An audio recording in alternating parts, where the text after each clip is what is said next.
My name is Gavin Evans, and this is my review of Tall. And this movie is directed by Todd Field. He's only directed two other movies, I believe. The first one is called In the Bedroom, and I haven't seen it. He also directed a movie called Little Children, and I've seen it, and I think I liked it when I first watched it, but if I'm being honest, I forget everything about it except Kate Winslet, Patrick Wilson, and Jackie O'Hurley is in it.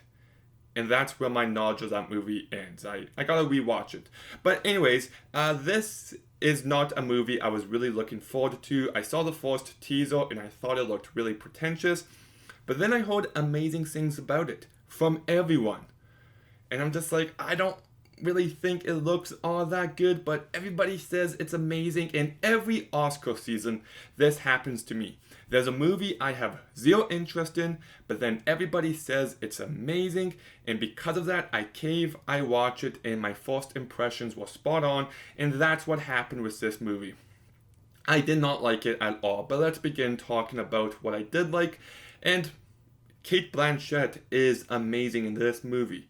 Even though I don't think this movie is worthy of all the praise it's receiving, Cate Blanchett absolutely is. She just has a very commanding presence in this movie, and she just carries it incredibly well. She brings the proper amount of gravitas to it, and she's just, you can't look away from her. She's so good in this movie. I also think this movie is very well shot. I love the sound mixing in it, especially when the orchestra scenes are going on. And I love what this movie is actually trying to do.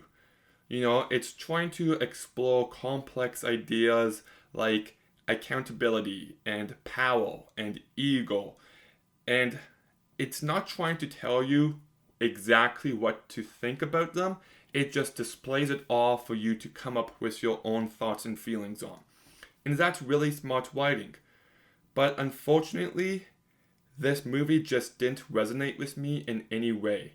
I think it's at least an hour too long. Like, it's 2 hours and 40 minutes, and I think this could have easily been an hour and 30. Like, there was a point where I'm just like, nothing has happened so far. And that was over an hour into this movie. And looking back, I get what they were setting up, but I feel like they could have done all that much more efficiently. You know, this movie begins with this long interview, and I actually liked it. I thought it was a good way to tell us everything we need to know about this character and just setting it up. But then the next scene also drags, and I'm just like, oh, this is another really long conversation. And then she meets up with Mark Strong, and that scene goes on for far too long. And I'm just like, okay, yeah, this movie is already having serious pacing issues, and it was like that throughout the entire thing. And the way the characters talk, they just act like these rich snobs, and for the life of me, I couldn't care less about them. There's just no humanity to them.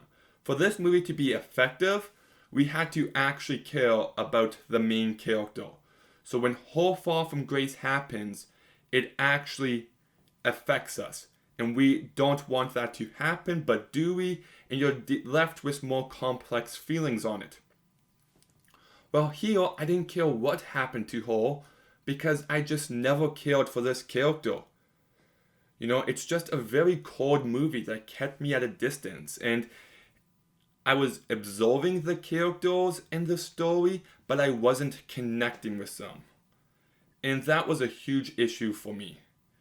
And I also found that none of the supporting characters really added all too much. There's one character, Olga, who has a huge role in this movie, but she just leaves no impression. But that's all I really have to say on it. I know this movie is getting love from critics, but I don't think most of the general audience is going to like this movie.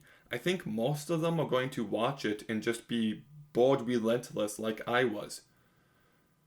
Once again, I appreciate lots of what this movie is trying to do and the complex themes it's trying to get across. Cate Blanchett is great and it's a well-made movie, but the script is just too self-indulgent. It just goes on So many scenes and conversations drag for unnecessary amounts of time. I never cared about the character or anything happening to her, and because of that, the movie just had zero impact. Like I said, I couldn't connect, I was only absorbing, and that just doesn't do it for me. So I'm gonna go ahead and give Tar a 4 out of 10. Also, this movie has the end credits at the very start of this movie, and I get what it's trying to do and the purpose of that. I get the sentiment, but you're adding length to an already lengthy movie, and I just don't think that was needed. But what did you think of Tar? Let me know in the comments down below. Make sure you like, comment, subscribe, stay tuned for some more videos soon, and Gavin out.